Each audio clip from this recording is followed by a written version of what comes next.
great lunch at Melton Mowbray. Now heading south on the B6047. Now in Twyford, and very handy that van's moved out of the way.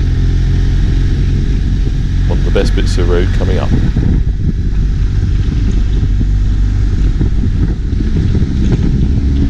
This section of the B6047 between Twyford and Tilton on the Hill is one of my favourites.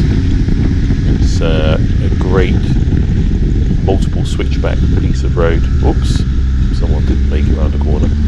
And just really enjoyable. However, watch out for the signs and warn you that it's dangerous as a motorcyclist. But enjoy this road, you certainly will.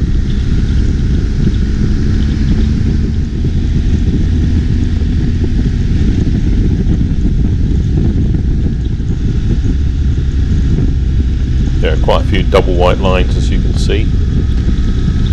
No overtaking, but it does indicate a fantastic twisty biker road. Once again I found the GoPro wasn't recording properly, and since then I've discovered that by using the quick start, since the latest firmware on GoPro cameras, using an external microphone, the second time you use quick start it records no audio. Yeah, very, very good indeed. Not. So one has to have the camera already turned on standby and then press start and stop. Now entering the village of Tilton on the Hill. And next, my microphone works again. Hooray! Okay guys and girls, I've had to swap over GoPros. I'm now just using one on top of the helmet. The one on top of the helmet previously has run out of battery or memory or something, not sure what, so not ideal. This one has 100% battery, so should be fine. Yeah, it's fantastic corners, although some gritty gravel in places in the centre, so one has to be cautious.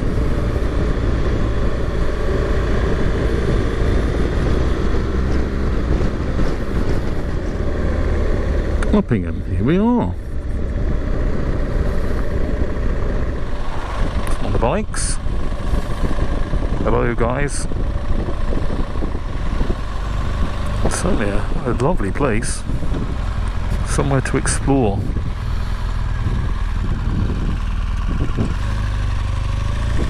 Another day though, when I'm not on the bike maybe. Again, some lovely sandstone buildings. Quite different to the Rutland stone. Well, some of the well, is it Rutland stone? Yeah, sort of sandstone, and you get that. Well, I've been calling it Rutland stone. I guess it's more really like the stone one gets in Cotswold stone. Very similar. Where here it's definitely sandstone. It's a quaint place, Uppingham is. Oh, there's some road back there. Missed some point, or some actually interesting. The points are not quite. Yeah, the points aren't quite on the route. So beware, riders. Look at that Brasserie wine bar. Oh, wonderful place. The Vaults Free House.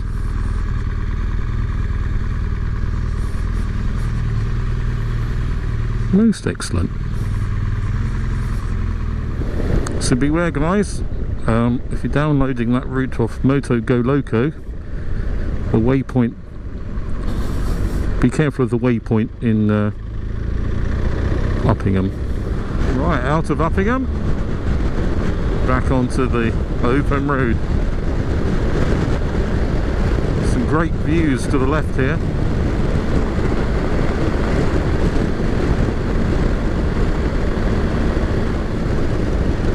Slightly busier road, this one. And the sign of speed cameras. So, cautious. Over the ridge, over the other side of the ridge that you can see there is what was the steel town of Corby. Now the town of Corby no longer producing steel. I think there may still be some steel rolling mills or something, but no actual manufacture of steel, raw steel. The reservoir to the right that we saw from the other side. Quite a nice road, certainly good views. Quite a fast sweeping stretch of road this for those on sports bikes who can make the most of it. Or maybe not just on sports bikes, on GS's who can make the most of it. Or any other bike for that matter. Just not me. It's the village of Caldicott. At least I hope I pronounced it correctly. And we're turning off here onto the B672.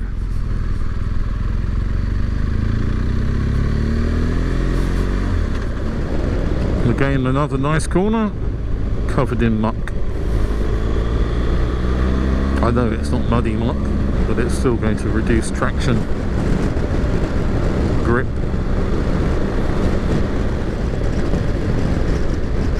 A blind corner here, so cautious, not a long straight. I'm approaching the Harrowden Viaduct.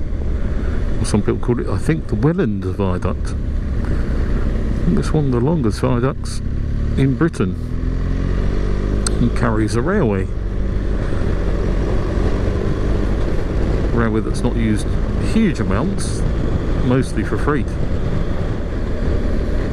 There's an old railway station there, still with a footbridge. Excellent. Here is the Welland or Harrowden Viaduct. I think it's probably time for a dronage, don't you think? Wonderful structure.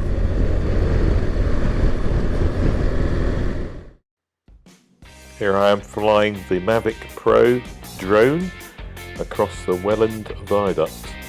That's the official name, as I'm looking up now, after the event. 1.16 kilometres long, 82 arches. It's the longest masonry viaduct across the valley in Britain. There we are.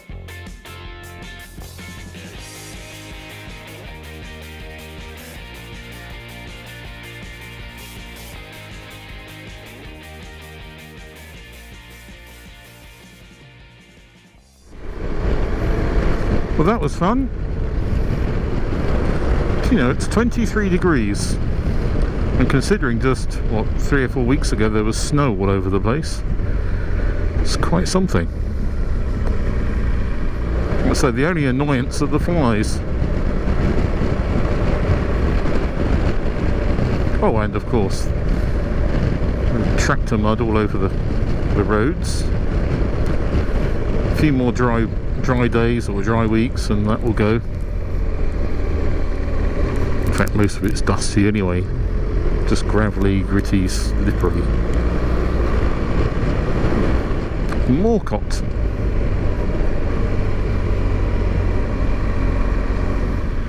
The pub looks a bit sad.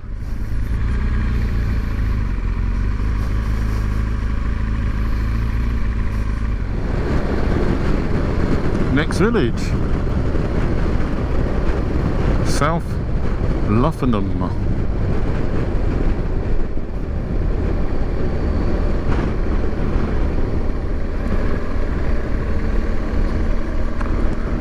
The final section of the Rutland TT. It's North Luffingham. Can I say that properly? North Luffingham.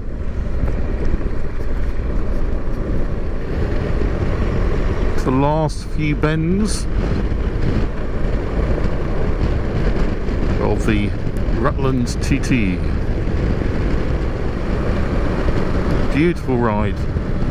Definitely recommended, but be careful of the flaky sat-nav waypoints. Keep a map with you and check it's on track. I'm just going a little bit off the route into this village, Empingham. Pub. Yeah, I don't think I will. A bit early. This is the village of Exton. Very quiet Rutland village because it's not really on the road to anywhere. Cool. Do I need to go left there? Yeah, yes I was. Whoops.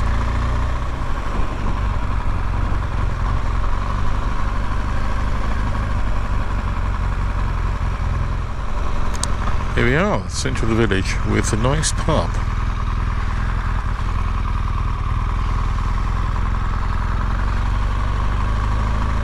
See if I can find somewhere suitable to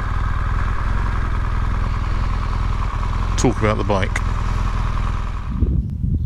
I'm in the village of Exton, outside the Fox and Hounds Inn. Whoops. And I found a very attractive village green spot to give you an update on my 10 months or so of ownership of the R1200GS Rallye. So let's go to some of the key features that I really like about this machine. First thing that I really like is the paint, the colours. In fact, without that, would I have ordered one? Probably not. I think they've made a very good job, made it very attractive. The chrome exhaust, which is quite nice. I've had some extras fitted. These spotlights that help you to be seen day and night. An extended mud flap. Otherwise it just sprays muck up the engine, so I don't know why it's not a standard fitment anyway. But there we are. Quite a simple add-on extra and worth that. Then I've got top box and a tank bag, but I also have the panniers that clip on the side, and they quickly remove, which I can do in another video. The foot pegs are an off-road type. I wasn't sure about these for a start, but they really do give you quite a lot of confidence, especially if it's wet. Your feet stay firmly stuck to the pedals, and you get used to it after a while. The bike has what's called dynamic ESA. It's this contraption here. It automatically adjusts the ride height to suit the weight, depending on pillion, passenger, rider weight, etc. So that's a really nice feature. On the dash, you have position for navigation. This is the BMW Navigator 6, which is basically a Garmin in disguise. A simple display screen. There is an optional one available now in 2018. I think it's about an extra £600, and you can have a TFT, very colourful display there. But £600, do you really need it? I would say not. This is keyless, with the key stage in your pocket. Just press this button to start and stop. Alarm built in. It automatically sets itself as you walk away, which is quite nice. Some of the nice features, you have LED indicators as standard. A lot of bikes you have to pay extra. LED headlights, so no problem seeing at night. Brembo discs and pads, or Brembo calipers anyway. And something I really like on the Rallye are the wire wheels. So basically it's pretty much the same spec as a GS Adventure without the giant fuel tank. So you have to ask yourself, do you need the giant fuel tank? And when it is full of fuel, how heavy is it going to be?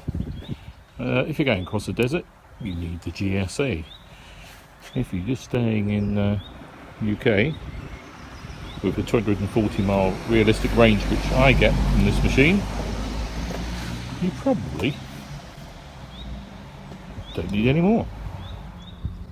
Standard exhaust can is quite attractive and quite quiet. I think it suits this sort of bike. There is an Akrapovic slip-on option that probably gives it a little bit more power, but it's quite a lot of money. So on this sort of bike, yeah, it'd be nice to have, but I don't know if I can quite justify it. In fact, I quite like it being quietish. With the anti-lock brakes, you also have on this bike cornering ABS. Not that I've had to try it, but it's a nice thought that if it's heavy rain and you're in a bend and urgently you need to apply the brakes, hopefully they should still work, or the ABS should still work, rather than a straight line as most ABS systems work on motorbikes. Alright, so we're going to leave Exton.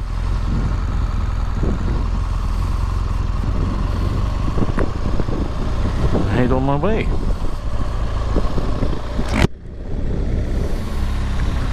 On the way back to the Fens, I thought I would pass through the lovely market town of Stamford. And then I didn't realise there'd be quite such a traffic. Well, what's the time? Coming up for 5 o'clock, 10 to 5. Chaos.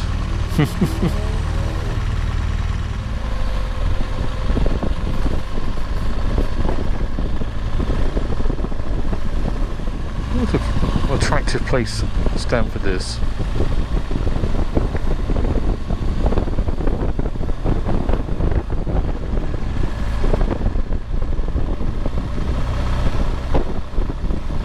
Over the river. Famous George Hotel. I love the sign across the road. That's great. Oh, it smells nice food cooking. Oh.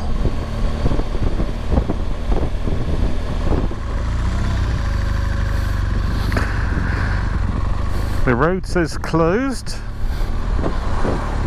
flooded.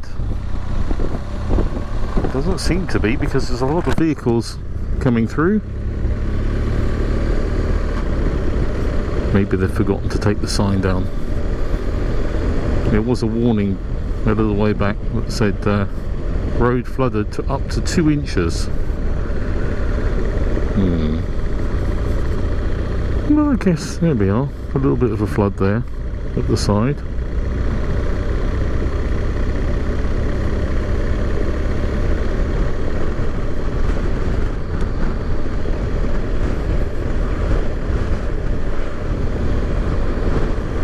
Certainly quite a place when it's flooded.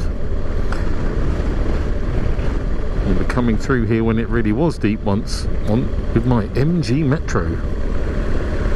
Yeah, that was a little bit tricky. Oh, there we are, look. A real flood. Hey! Oh, great. Just what the GS was made for. Lovely.